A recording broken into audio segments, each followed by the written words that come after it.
le Leicester City savent que c'est maintenant ou jamais pour gagner un peu de l'argent sur le gardien de but Kasper Schmeichel.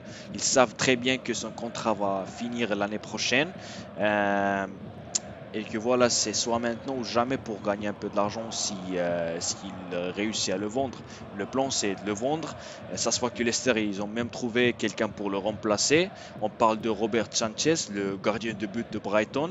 Mais cette opération pour acheter le gardien espagnol de Brighton ne sera pas facile parce qu'il a un contrat jusqu'à 2025 et en valeur du mercato de 14 millions.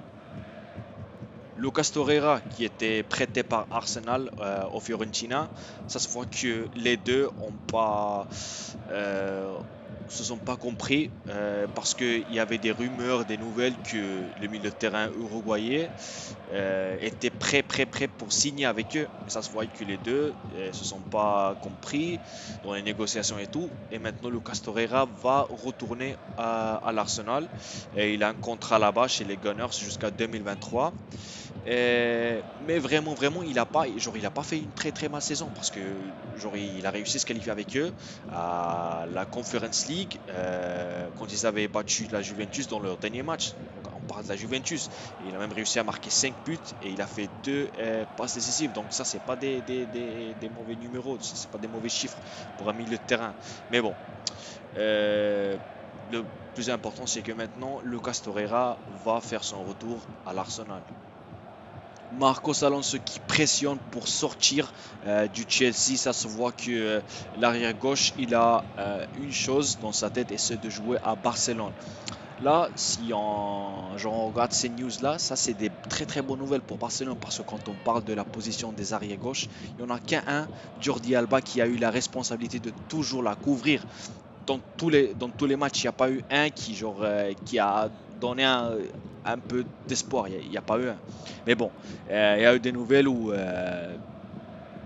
il s'est dit, les gens ont dit que Barcelone voulait acheter Grimaldo, l'ancien joueur de la Masia. Ça se voit que Benfica n'ont pas voulu le vendre.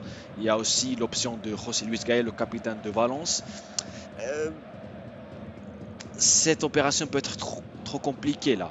Si on la compare avec celle de Marcos Alonso, ça se voit que Marcos Alonso a plus de possibilités de jouer à Barcelone que José Luis Gaya, pour être sincère là. Alonso, il sait très bien que Emerson, il va revenir de l'Olympique Lyon parce que ça se voit qu'il n'a pas été heureux à l'Olympique de Lyon, donc il va retourner au Chelsea. Et voilà, ça c'est l'un des motifs pourquoi il veut sortir, parce qu'il sait que si Emerson va retourner, il va pas avoir beaucoup de minutes de jeu. À Barcelone, il veut retourner à l'Espagne.